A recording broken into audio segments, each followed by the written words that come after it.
New CEO fired me to cut costs even though my team generated 55% of revenue. He panicked when he saw the company dying. The email notification on my phone buzzed persistently, but I ignored it at first. It was just another Tuesday morning in the office, and my team and I were deep in strategy sessions, planning our next big campaign. We had been the company's golden goose for years, consistently bringing in over half of the organization's revenue through our innovative marketing solutions and client retention strategies. Our department wasn't just meeting targets, we were shattering them, quarter after quarter. I remember glancing at my phone during a brief break, expecting routine updates from my team. Instead, I saw an official-looking message from HR requesting my presence in the conference room immediately. A cold sensation ran down my spine as I noticed the carbon copy included our new CEO, Mr. Thompson, who had only been with the company for 3 weeks. His arrival had been met with cautious optimism. He was brought in to streamline operations and improve efficiency, corporate speak that usually meant impending changes no one wanted to talk about directly. As I walked toward the conference room, my mind raced through possibilities. Our latest quarterly report had been stellar, showing a 15% growth in our division alone. We had just secured a major account that would guarantee steady revenue for the next 2 years. Everything seemed to be going perfectly, almost too perfectly. The hallway felt longer than usual, each step echoing against the glass walls as colleagues watched me pass, their faces unreadable masks of concern or curiosity. When I entered the conference room, the atmosphere was heavy with unspoken tension. Mr. Thompson sat at the head of the table, his face carefully composed but his eyes darting nervously between his notes and my approaching figure. The HR representative sat rigidly beside him, her hands clasped tightly around a folder marked confidential. Without any preamble, Mr. Thompson launched into what felt like a rehearsed speech about necessary restructuring and cost-saving measures. My initial shock quickly gave way to disbelief as he explained that eliminating my position would help reduce overhead costs. The irony was palpable. Here I was, being terminated while leading the very department that kept this company afloat. Our team's contribution wasn't just significant, it was the lifeblood of the organization, generating 55% of total revenue. Yet somehow, in Mr. Thompson's calculations, my role was expendable. What struck me most was the look in his eyes as he delivered the news, not the confident gaze of a leader making tough decisions, but the panicked expression of someone grasping at straws. It became clear that this wasn't part of some well-thought-out strategic plan. This was desperation masked as decisiveness, a hastily executed move by someone who hadn't taken the time to understand the intricate web of relationships and contributions that made this company successful. As I gathered my belongings later that day, I couldn't help but notice the frantic energy in the executive offices. Phones rang incessantly, and worried conversations leaked through closed doors. The company wasn't just facing normal business challenges, it was hemorrhaging clients and struggling to maintain its market position. And now, they had just fired the person who had been instrumental in keeping everything together. The weight of the situation hit me as I cleared out my desk. Files upon files documented our success stories, presentations detailing our record-breaking campaigns, and testimonials from satisfied clients who had trusted us with millions in advertising spend. Each item I packed away felt like a piece of evidence proving how misguided this decision was. Yet, here I was, walking out of the building with a severance package that barely acknowledged my years of dedication and achievement. The days following my departure were surreal. Word spread quickly through professional circles about my termination, and my phone began ringing off the hook with offers and inquiries. Former clients reached out expressing shock and disappointment, many confessing they had specifically chosen to work with our company because of my leadership and vision. Industry contacts sent messages of support, some even hinting at potential opportunities that could arise from this unexpected turn of events. At first, I tried to maintain a brave face, telling myself this was just another chapter in my career journey. But late at night, when the congratulatory messages stopped coming and the reality of unemployment settled in, doubt crept in. Had I missed something obvious? Was there a flaw in my leadership that I hadn't recognized? These questions haunted me as I scrolled through LinkedIn, watching former colleagues post about ongoing projects that I had helped initiate. The financial implications began to surface more quickly than I anticipated. With a mortgage, student loans, and monthly bills that didn't pause for career transitions, the pressure mounted rapidly. Each passing day without a new position felt like a ticking clock counting down to financial uncertainty. I found myself calculating expenses in my head constantly, wondering how long my savings would last if I held out for the right opportunity rather than settling for anything that came along. Professional pride took perhaps the hardest hit. For years, I had built my identity around being a successful leader, someone who could navigate complex business challenges while maintaining team morale and exceeding expectations. Now, I found myself questioning everything I thought I knew about leadership and value in the corporate world. The rejection wasn't just personal, it felt like a fundamental challenge to my understanding of how businesses should operate. Networking events became both a lifeline and a source of anxiety. While reconnecting with industry peers provided valuable perspective and potential opportunities, they also served as constant reminders of my current status. At one particular gathering, I watched as former colleagues introduced themselves with their impressive titles while I hesitated, unsure of how to define myself in this transitional period.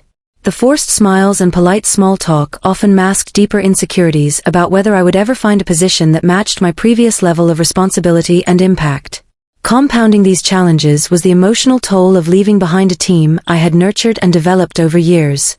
Messages from former team members poured in, expressing frustration and concern about the direction the company was taking without my guidance. Some shared worries about their own job security, while others vented about the new leadership's lack of understanding regarding what made our department so successful. Each conversation left me torn between wanting to offer support and knowing I could no longer influence the situation directly. The isolation was perhaps the most unexpected consequence. As someone who had spent years surrounded by colleagues and collaborators, suddenly finding myself working alone from home created a void that went beyond mere physical separation. The daily interactions, the spontaneous brainstorming sessions, the shared victories and challenges, all these elements that had become second nature were abruptly absent. I found myself missing not just the work itself, but the community that had formed around it. Sleep became elusive as my mind raced with scenarios and what-ifs. I replayed every major decision, every project outcome, searching for signs I might have missed. The confidence that once guided my leadership style now felt shaky and uncertain. Professional setbacks I had weathered before seemed minor in comparison to this complete upheaval of my career trajectory. Each morning brought new waves of emotions, anger at the injustice, sadness over lost opportunities, fear about the future, and occasionally, flickers of hope that this might lead to something better. Through it all, I maintained a public facade of resilience, posting positive updates on social media and attending virtual meetings with forced enthusiasm. But privately, I struggled with the overwhelming sense that I was losing touch with the professional identity I had worked so hard to build. The lines between personal worth and professional success blurred, leaving me questioning not just my career path, but my fundamental value as a contributor to the business world. In the midst of my personal turmoil, the company's decline accelerated at an alarming rate. Within weeks of my departure, several key accounts began slipping through their fingers like sand in an hourglass. The first major blow came when Technova Solutions, our largest client representing nearly 20% of annual revenue, terminated their contract. Their chief marketing officer, someone I had personally cultivated a strong relationship with over 3 years, cited a loss of confidence in leadership direction as their primary reason for leaving. This pattern repeated itself with disturbing regularity. Client after client followed suit, each exit accompanied by similar feedback, confusion about the company's new direction, concerns about diminished service quality, and frustration with the sudden turnover in account management. The marketing department, once a well-oiled machine under my leadership, began unraveling without clear guidance. Experienced team members started looking elsewhere, unable to stomach the chaos and uncertainty that had replaced our previous structured environment. Financial reports told an increasingly dire story. The company's stock price, which had been stable during my tenure, began a precipitous decline. Quarterly earnings calls became tense affairs, with analysts pressing for answers about the sudden drop in performance. The metrics spoke volumes. Client retention rates plummeted from our previously impressive 92% to a concerning 65%. New business acquisition, once a steady stream of opportunities, dried up almost completely as word spread about the company's instability. Internal communications revealed growing panic among upper management. Email chains obtained through former colleagues showed desperate attempts to implement quick fixes and band-aid solutions. Resources were reallocated haphazardly, often without proper consideration of long-term impacts.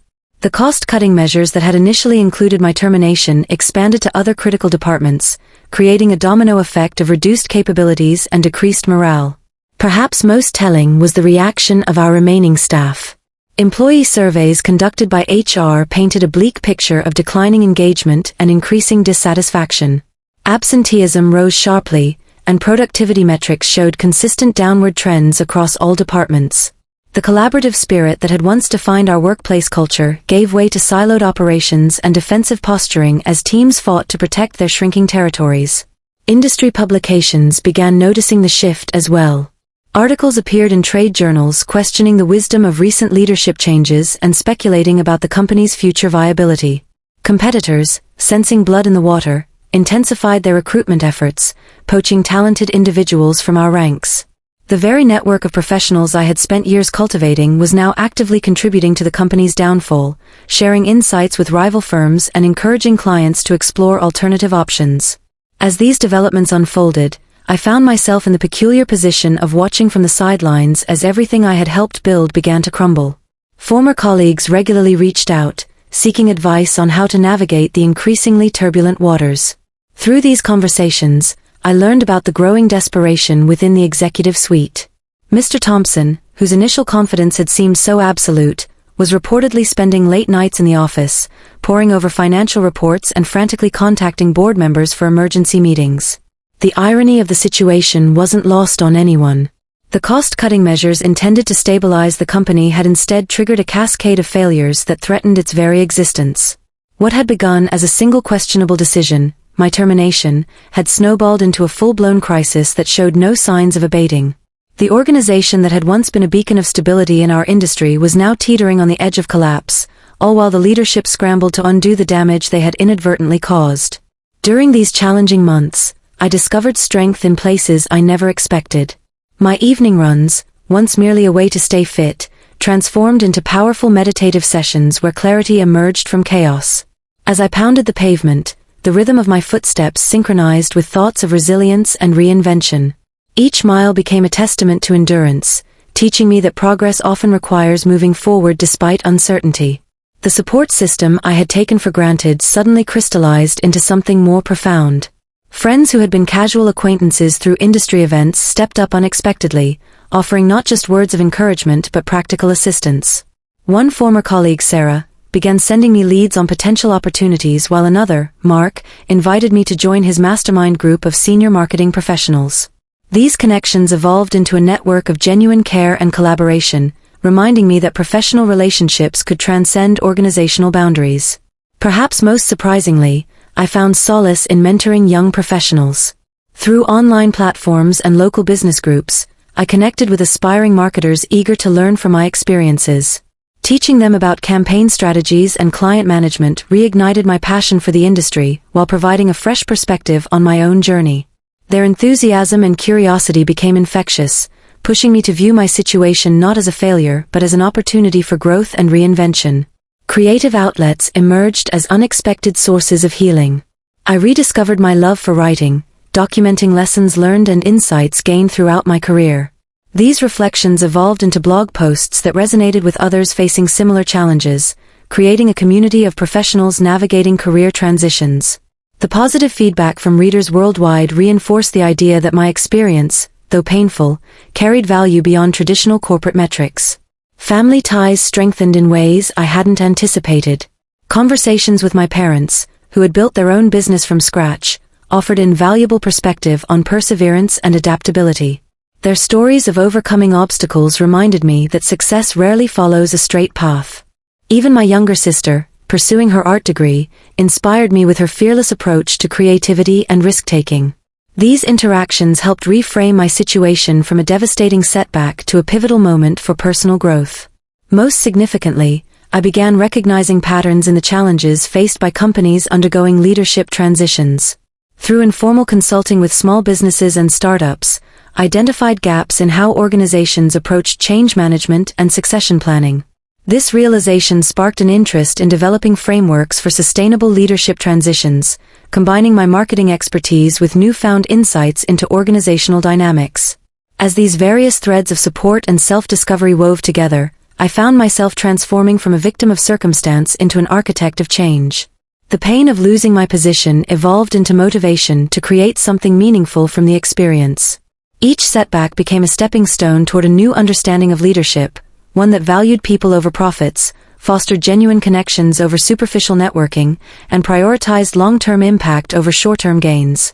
These months of reflection and rebuilding taught me that true strength doesn't lie in avoiding challenges, but in embracing them as opportunities for transformation. The skills I had honed over years of corporate leadership, strategic thinking, team development, and crisis management proved equally valuable in navigating personal adversity. Rather than seeing my termination as the end of a chapter, I began viewing it as the beginning of a journey towards something potentially greater, something that could redefine how organizations approach leadership and value creation. As the company's situation worsened, I found myself approached by multiple stakeholders seeking guidance. Former board members, concerned about their investments, reached out discreetly through mutual connections. They weren't interested in simple advice, they wanted detailed analysis of what had gone wrong and concrete suggestions for course correction. These conversations revealed a growing recognition that the problems extended far beyond personnel decisions. They stemmed from fundamental misunderstandings about what drove the company's success.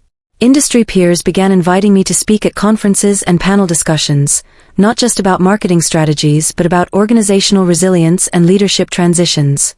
The irony wasn't lost on me. The very firing that had shaken my confidence was now positioning me as an expert voice on sustainable business practices. During these engagements, I encountered numerous executives from competing firms who confessed they had been watching our company's decline with a mixture of concern and fascination. Several expressed interest in collaborating on projects or exploring potential advisory roles. The relationships I had cultivated over years in the industry proved invaluable during this period. Key clients who had worked with my team reached out, not just to express sympathy but to discuss how we might continue working together in different capacities. Some proposed freelance arrangements or consulting projects, while others suggested introducing me to their networks of industry contacts. These conversations often led to introductions with venture capitalists and angel investors interested in supporting experienced leaders looking to launch new ventures. Perhaps most intriguing were the approaches from activist investors who had taken positions in our former company. They recognized the strategic missteps being made and sought insider perspectives to inform their engagement strategies. Through these discussions, I gained unique insights into the internal struggles playing out at the highest levels of the organization. The desperation that had initially driven my termination was now manifesting in increasingly erratic decision-making, creating opportunities for those who understood the company's true value drivers. These connections began forming a network of possibility, suggesting that my departure might not be the end of my influence on the company's trajectory. Board members quietly discussed potential interventions, while industry leaders contemplated how to position themselves if the situation deteriorated further. Venture capital firms explored scenarios where experienced leadership could be brought back to stabilize operations, while competitors analyzed how to strategically acquire talent and accounts as the organization continued its downward spiral. Through these interactions, I realized that the company's crisis had created a vacuum of leadership and expertise that the market was eager to fill. The relationships I had built, both inside and outside the organization, positioned me uniquely to influence the outcome. Whether through direct intervention, competitive advantage, or advisory roles, the pieces were aligning for a potential return, but on terms that reflected the true value of experienced leadership and strategic insight. The situation reached a tipping point during a particularly revealing board meeting, where confidential information began leaking through unexpected channels. Former colleagues, frustrated with the ongoing mismanagement, started sharing detailed insights about the company's deteriorating condition. Financial reports showed that cost-cutting measures had spiraled out of control, with essential functions being gutted across multiple departments. The irony was stark. The very measures implemented to save money had created a perfect storm of operational failures that threatened the company's survival. Key metrics painted a grim picture. Customer churn rates had skyrocketed to unprecedented levels, with retention dropping below 50% for the first time in the company's history. The sales pipeline, once robust and predictable, had virtually collapsed. Most alarmingly, several major clients had initiated legal proceedings over broken service agreements, citing the company's inability to maintain basic operational standards. These lawsuits, combined with mounting employee lawsuits over wrongful terminations and discrimination claims, created a legal quagmire that consumed resources and attention. Behind closed doors, the executive team's response grew increasingly irrational. Desperate attempts to cut costs led to even more damaging decisions, including the elimination of crucial IT infrastructure maintenance and the consolidation of regional offices. Employees reported that basic systems were failing, client data was being lost, and communication channels were breaking down. The marketing department, once a powerhouse of innovation, had been reduced to skeleton staffing, with remaining team members overwhelmed by responsibilities far exceeding their capacity. The financial strain became impossible to conceal. Auditors flagged numerous red flags in quarterly reports, warning of potential insolvency if current trends continued. Vendor payments were delayed, creating supply chain disruptions that rippled through operations. Credit lines began drying up as banks and financial institutions grew wary of extending additional credit. The company's once stable cash flow had transformed into a precarious balancing act, with daily decisions about which bills could be paid and which would have to wait. Mr. Thompson's leadership style, initially characterized by brash confidence, had devolved into visible panic. Board meeting minutes revealed increasingly erratic behavior, with snap decisions being reversed hours later and conflicting directives being issued to different departments. His attempts to micromanage every aspect of operations created bottlenecks and confusion throughout the organization. Middle management, caught between unrealistic expectations and impossible resource constraints, began implementing their own survival strategies, further fragmenting the company's cohesion. Perhaps most telling was the exodus of top talent. Senior executives, including several who had supported my termination, began resigning in droves. Their departure letters, obtained through industry contacts, uniformly expressed disillusionment with the current leadership's approach and concern about the company's future viability. The few remaining experienced leaders found themselves isolated and powerless to effect meaningful change, as decision-making authority became increasingly centralized under Mr. Thompson's increasingly desperate control. The media began picking up on these developments, with business journalists publishing investigative pieces that peeled back the layers of dysfunction. Trade publications ran articles questioning the wisdom of recent leadership changes, while financial analysts downgraded their outlook on the company's stock. Social media buzzed with speculation about potential mergers, acquisitions, or even bankruptcy proceedings. The very name of the company, once synonymous with stability and innovation, had become shorthand for corporate mismanagement in industry circles. Through my network of contacts, I received near real-time updates on these developments. Former team members regularly forwarded internal communications and meeting notes, painting a picture of an organization in freefall. Clients shared their frustrations about deteriorating service quality, while suppliers whispered about unpaid invoices and broken contracts. The company that had once been a formidable player in our industry was now fighting for its very survival, with each passing day bringing new challenges and fewer resources to address them. The situation took an unexpected turn when several major shareholders convened an emergency meeting, demanding immediate action to stabilize the company's downward spiral. Through my network of contacts, I learned that a faction of the board had begun seriously considering drastic measures, including the possibility of reversing recent leadership decisions. The irony was palpable. The same executives who had supported my termination were now discussing how to bring back key personnel and restore operational integrity. During this period of crisis, I found myself fielding increasingly urgent requests for consultation from various stakeholders. Former colleagues, now in leadership positions at competing firms, approached me with proposals ranging from talent acquisition strategies to potential partnership opportunities. Several venture capital firms, recognizing the market gap created by the company's decline, began exploring ways to leverage my experience and network to either revitalize the existing organization or create a new competitor that could capitalize on its weaknesses. The most surprising development came when a consortium of major clients approached me directly. They represented a significant portion of the company's remaining revenue and were collectively dissatisfied with the current state of service delivery. Their proposal was bold. They wanted to fund the creation of a new entity that could absorb their accounts and provide the level of service they had come to expect. The offer included substantial financial backing and commitments from several key team members who were ready to jump ship. Meanwhile, the company's internal situation continued to deteriorate. Attempts to implement quick fixes were met with resistance from remaining staff, who had lost faith in leadership's ability to make sound decisions. Productivity metrics showed that employees were spending more time job hunting than working, and client satisfaction scores had dropped to historic lows. The few remaining senior managers who had supported the initial cost-cutting measures were now openly questioning the wisdom of those decisions, creating divisions within the executive team. Through my ongoing discussions with industry contacts, a pattern emerged that suggested a potential path forward. Several large consulting firms had begun circling the company, offering turnaround services that included leadership assessments and organizational restructuring. Their preliminary findings mirrored what I had observed from the outside. The core issues stemmed from a fundamental misunderstanding of what had made the company successful in the first place. These reports highlighted how the focus on short-term cost savings had sacrificed long-term value creation. The complexity of the situation grew as regulatory bodies began investigating complaints about service failures and financial irregularities.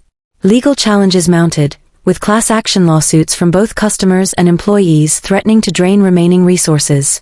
Insurance providers, responding to increased claim activity, began reassessing coverage terms and premiums, adding another layer of financial pressure. The company's credit rating suffered further downgrades, making it increasingly difficult to secure necessary funding for operations. Despite these challenges, opportunities for intervention presented themselves in unexpected ways. Several technology partners, concerned about losing a major client, proposed innovative solutions that could help stabilize operations. Industry associations extended invitations to participate in working groups focused on best practices for organizational turnaround. Even competitors, seeing the potential for market disruption, reached out to explore collaborative possibilities that could benefit the entire industry. As these various elements converged, I found myself at the center of a complex web of possibilities. Each conversation, each proposal, and each development added another layer to the unfolding narrative. The question wasn't whether the company could survive, that much was clear, but rather how its rescue could be orchestrated in a way that addressed the root causes of its decline while creating new opportunities for growth and innovation. The stage was set for a dramatic intervention, one that would require careful navigation of competing interests and careful consideration of both immediate needs and long-term objectives. The weeks that followed brought a whirlwind of activity as various stakeholders jockeyed for position in what was shaping up to be a corporate restructuring of epic proportions. Through my extensive network, I became privy to confidential discussions happening at multiple levels, from major investors contemplating hostile takeovers to key clients negotiating exit strategies. The information flowing through these channels painted a complex picture of opportunity and risk, with each development creating new possibilities while closing others. Particularly noteworthy was the emergence of a grassroots movement within the company itself. Remaining team members, frustrated with the current leadership's inability to stabilize operations, began organizing through encrypted communication channels. They reached out to me directly, seeking guidance on how to preserve institutional knowledge and maintain client relationships amid the chaos. These conversations revealed a deep reservoir of loyalty to the company's original mission, coupled with growing resentment toward the decisions that had led to its current predicament. Simultaneously, industry regulators began taking a closer interest in the company's situation. Investigations into service failures and financial mismanagement uncovered patterns of systemic neglect that extended beyond recent leadership changes. These findings opened the door for government-backed initiatives aimed at stabilizing critical sectors of the market. Several prominent politicians, recognizing the potential economic impact of the company's failure, began advocating for intervention measures that could include temporary management oversight or targeted financial assistance. The financial community's response evolved in unexpected ways. While traditional lenders continued to pull back, alternative financing sources emerged with creative solutions. Private equity firms specializing in distressed assets began assembling war chests for potential acquisition or restructuring scenarios. Hedge funds, sensing an opportunity to influence the company's direction, started accumulating positions through secondary markets. Meanwhile, socially responsible investment groups explored ways to support a turnaround that aligned with broader sustainability goals. Technology partners and service providers, facing potential losses from the company's decline, initiated their own coordination efforts. They formed working groups to develop continuity plans and identify areas where their expertise could help stabilize operations. Some proposed innovative financing structures that would allow them to maintain critical services while protecting their interests. These discussions occasionally overlapped with conversations happening within client organizations, creating multi-layered dialogues about how to preserve value across the ecosystem. Perhaps most intriguing was the evolution of Mr. Thompson's position within this complex landscape. Once firmly entrenched in his cost-cutting crusade, he now found himself increasingly isolated as board members and investors pushed for more radical solutions. Confidential memos revealed growing pressure to consider options ranging from voluntary resignation to negotiated exits that could pave the way for new leadership. His attempts to maintain control were met with increasing resistance from all sides, creating openings for alternative leadership approaches. Through these converging forces, a new narrative began taking shape, one that transcended individual interests and focused on systemic solutions. Industry conferences featured panel discussions about preventing similar crises in other organizations, while academic institutions launched research initiatives studying the case as a textbook example of corporate mismanagement. Thought leaders across various sectors weighed in with analyses and recommendations, contributing to a growing body of knowledge about sustainable business practices. My role in this evolving scenario became increasingly complex. While maintaining careful distance from direct involvement, I found myself serving as a conduit for information exchange between different stakeholder groups. Former colleagues turned to me for counsel on navigating their options, while industry contacts sought insights into potential market shifts. The experience of being fired, once a source of professional embarrassment, had transformed into a unique vantage point from which to observe and influence the unfolding drama. Each new development brought fresh challenges and opportunities. The company's crisis had grown beyond a simple matter of poor leadership decisions. It had become a catalyst for broader discussions about corporate governance, value creation, and industry evolution. As these conversations gained momentum, the potential paths forward multiplied, each carrying its own set of risks and rewards. The stage was set for a resolution that would likely reshape not just one company's future, but possibly influence how similar situations were handled across the industry. The situation reached a critical juncture as multiple parties began coordinating their efforts through unofficial channels. A group of major investors, recognizing the need for unified action, established a secure communication network that included key clients, remaining senior management, and select industry experts. Through this network, I received regular updates on emerging strategies and contingency plans. The conversations revealed a growing consensus that piecemeal solutions would no longer suffice.